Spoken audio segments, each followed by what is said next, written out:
Namaskar. The 13th point is called Supreme Command. It is also an expression of bhava, is an expression of idea, is an expression of ideology, and it is a very concise, simplified version of the path. There are so many rules, there are so many nuances, there are so many subtle details of the path, and many people find it hard to follow all of them. But there has to be maximities and minimities. So if I'm not able to do everything, then I have to be able to do at least something. There has to be a line beyond which I cannot retreat. There has to be like a minimal standard, and then from that minimal standard, which I don't compromise at all, from that minimal standard I try to rise, and I want to reach the maximities of the behavior, of the ideology and everything.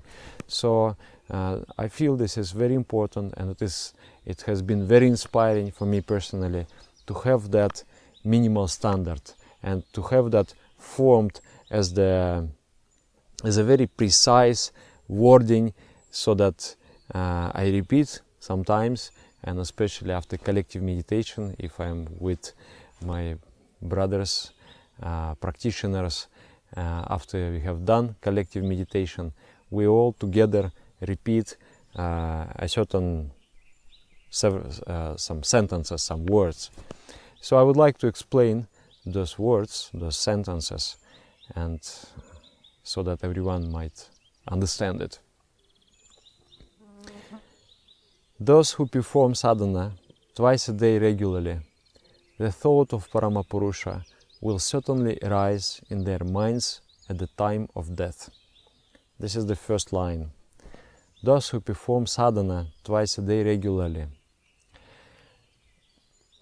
The moment of death is very important. It is a deciding moment.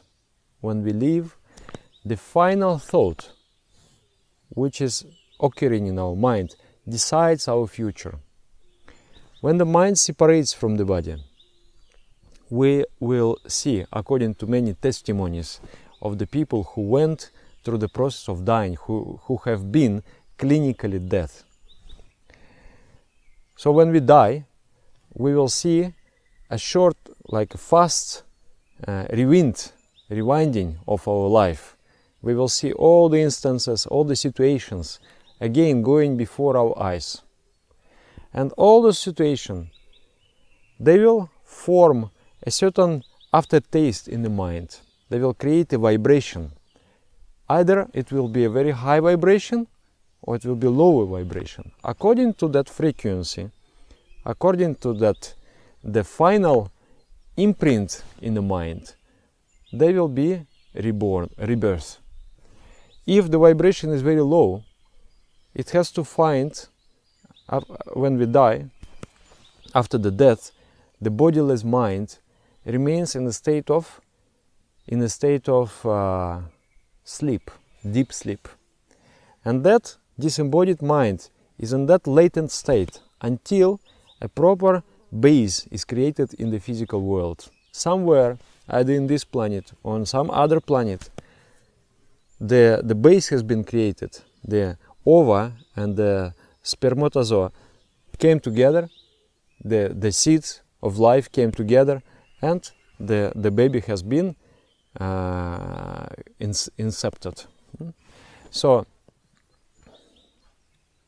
at that point, the vibration, the genes merging together, they create the physical vibration. All those atoms, all those molecules, DNA, RNA, everything of that, they all create a melody, they create a sound. So that sound within the DNA attracts the sound which is there in the mind, in the disembodied mind. And when there is a match, then they get attracted and they merge. So the mind will merge with the body. So if the vibration of the mind is crude, if the thought that I think when I die is of animalistic nature, I want to eat something, I want to enjoy something, I want to drink something. This sort of thought, I have not got enough pleasure, or I'm in the impression of fear. So that final thought is crude. The final impact in the mind, the final vibration of the mind is crude. That vibration will search the embodiment in the crude genes, in the crude body, which is the body of the plant, the body of the insect, the body of the animal, and so on and so on. And if the vibration is very subtle, then also the human body of different level of subtleness. If you have been practicing sadhana sincerely, and the thought is of positive nature, then the next body is of very subtle nerves. You will have already spiritual inclinations, and from the next life you are going to continue your sadhana, your spiritual search, and then finally you will meet the goal. So, but if you have done sadhana very well, twice a day, regularly, that has become very important for you, and the search for God, the search for consciousness, has become the primary instinct within you.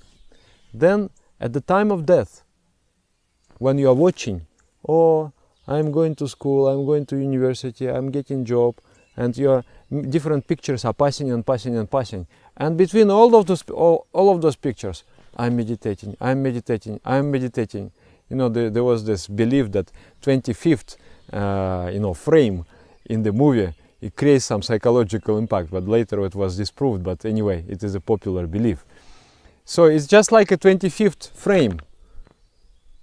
You are watching your life and meditating again, again, again, again, again. So cumulative effect of all those impressions of meditation throughout your life makes you think about God, about the Supreme Consciousness at the final moment. You are moving, you are going, you have no fear, you have no desire, you have only one curiosity, you have only one longing. I want to merge with the infinite ocean I have been searching for my entire life. So if you have become like that, then it is said, those who perform sadhana twice a day regularly, the thought of Parampurusha will certainly rise in their minds at the time of death. Their liberation is a sure guarantee. So in that case, if such sublime thought, if maybe there was a noble thought, but not yet that, then you get the human body. But if it is purely thought of consciousness, of God, that the expression of that search, at that moment you cannot take any more physical base. At that moment you lose the individual existence and you merge with the cosmic existence. It's just like a river merges in the ocean. Jatha nadya sandamanam samudrishtam gachanti namarupa vihaya tatha vidvan namorupe dvimuktah parat parampurusha mupayati divyam. As many rivers exist with the different names, but when merging with the ocean, they lose their names, they lose their identity, and they become ocean. So this is the human destiny, whether we know it, whether we accept it or not, but this is the human destiny. The flow of individual consciousness have been flowing through the myriads of evolutionary forms, and then finally that flow of human consciousness touches and merges with the ocean of infinity. And that is our inner longing, that is our inner desire. So their liberation is a sure guarantee. Without Jama and Niyama, sadhana is an impossibility. I may sit for sadhana, but sadhana is not just sitting. Sadhana means a sincere effort. Sadhana means inspiration. When I sit, I strive to achieve the Supreme. Otherwise, if I just sit there, it's not really the sadhana. So how to get that inspiration? That propelling force within my consciousness that pushes me towards that final state. So that is not easy. And that comes only with the following laws of harmony, the rules of Jama Niyama. Ahimsa Satya Asteya Brahmacharya Parigraha Shauch Santosh Tapa Svadhyaya Ishvara Pranidhana. All those principles, when they are inculcated in our existence, then we get that constant urge within us to do sadhana. I do sadhana, I want to merge with the Supreme. And that is considered sadhana. Otherwise, if I just sit and there is no inner desire, that is not really considered to be sadhana. So to do sadhana, to be inspired internally, one must follow the principle of Jama Niyama. Without Jama Niyama, sadhana is an impossibility. Hence, the Lord's command is also to follow Jama Niyama. And before it was saying that, therefore, every Ananda Margi will have to perform sadhana twice a day, invariably, regularly. Every Ananda Margi means the follower of the path of bliss. The nucleus is cosmic, and the nucleus is the cosmological order, and the electronic imperfection moves around the cosmic perfection. So I move around in rounds around the cosmic nucleus, and that nucleus is called Paramapurusha.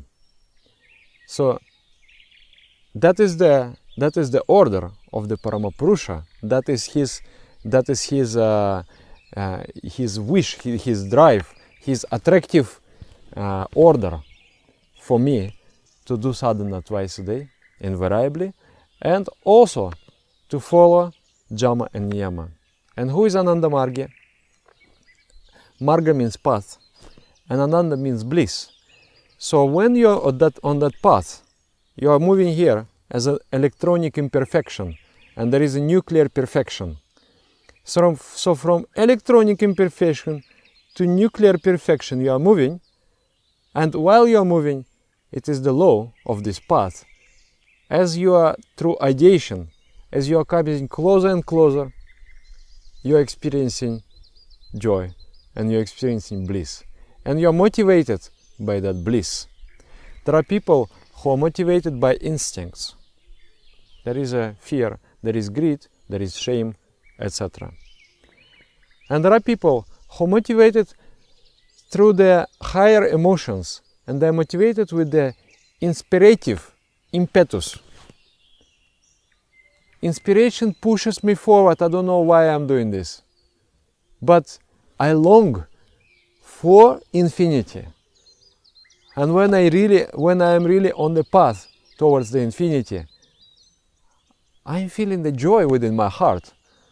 So therefore, this path connecting the nuclear perfection and electronic imperfection is the path of bliss, or Ananda Marga. And I'm the Ananda Margi. I'm the walker of the path of bliss. So I'm the enjoyer of the Ananda, and I'm moving towards that nucleus. So therefore, every Ananda Margi have to do sadhana twice a day invariably, and need to follow Jama Niyama. This is also the command of the Lord.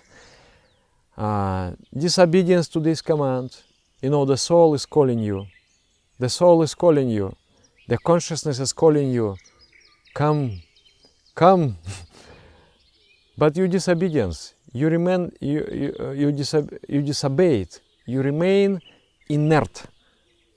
Or you, out of fear, you are not following that destiny that you have.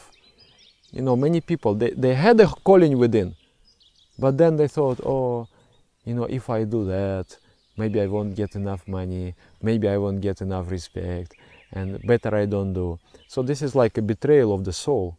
The soul is calling, the consciousness is calling. You move, you must move ahead. So disobedience to refuse the call of consciousness, not to do sadhana, and not to follow Dhamma Niyama, is nothing but to throw oneself into the tortures of animal lives for crores of years. In Indian language, they use this word crore, means 10 million years. So it's a little bit harsh, and many people, they feel reacted with this particular phrase. But if you analyze, actually human life is something very, very precious and extremely dangerous. Maybe you have seen my video about jealousy, and I'm talking about that. It's the higher you rise, the more dangerous it becomes, because the mind acquires the power, it acquires the speed. And as human beings, I mean, how much does the animal progress in life? How much can it learn? And how much a human being can accomplish? So a human being, even 1 year of sadhana, it elevates you so much. It's just like several lives of progress. And if I am sincere, if I am pushing ahead, always developing, how much can I progress? From animal to human, from human to superhuman, from superhuman to divine, I can bridge that gap within maybe 20, 30, 40 years. Isn't it so? And if I can progress that much, can I not also degrade that much? It's, for example, I'm a businessman. I'm dealing with the billions. When I'm in that position of strong cash flow, it's okay for me. It's everyday business. I'm 3 million there, 5 million there, isn't it? But if I lose everything, and then I have the salary of $2,000 per month, then, for example, if I lose everything, and if I go deep in debt, and I go minus $500 million, then with the salary of $2,000 per month, how many years I have to pay back?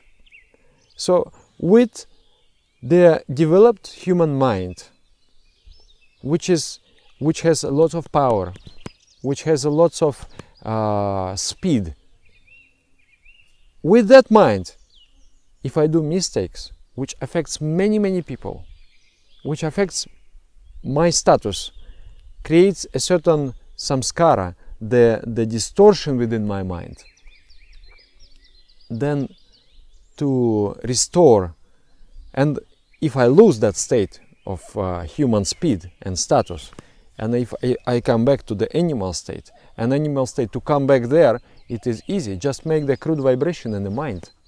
When you die, all the misdeeds come out, and they create.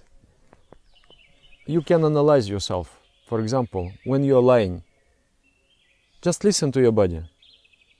Or if you are harming somebody, listen to your body. They are not pretty emotions. It's a crude emotion. It is agitated state. It's not human. It's close to animal state of mind. You become, from the human status, come down to the animalistic stance. And if there are many instances of that deviation from the path of humanity, crossing the laws of nature, then at the moment of death, all those things, they sum up, and you get the final state of the mind is a crude vibration. And then it merges with the animal body, merges with the plant body. And from there, the evolution takes many thousand and even millions of years. It depends how low you can go. But some creatures, they can go very low. The people who have destroyed many others' lives, who have exploited the nature, who have exploited the humanity, who have been merciless bloodsuckers of the humanity, those who have not followed the path of humanity, then they create such a samskara, such a distortion of the mind, that coming back from that state, it requires many consequent lives, you know, of animal or whatever existence. And that is like a torment of animal life, because once we tasted the nectar of human lives, is not really the good thing to be a plant or an animal. So there is a warning. Disobedience to this command means not to do sadhana. If you're not doing sadhana, there might be the low, the depraving thoughts taking hold on your mind, and then the mind will go down. And if you're not following Dhamma Niyama, the morality principles, the path of humanity, then it is quite a big probability that the mind will degenerate, and then from that degeneration it takes many thousands and millions of years to come back to the same status. So that no one should undergo torment such as this, that everyone might be enabled to enjoy eternal blessedness under the loving shelter of the Lord, of the Paramapurusha, of the cosmic consciousness. It is the bounden duty of every Anandamargi, the one who follows, the one who sees clearly, the one who experiences that inspiration. It is the bounden duty of every Anandamargi, the follower of the path of bliss, to endeavor to bring all to the path of bliss. So it is our duty, it is our compassion. Actually, this supreme command, there is no fear that any one of us is going to fall, because we are inspired with Dhamma Niyama, we are inspired with meditation.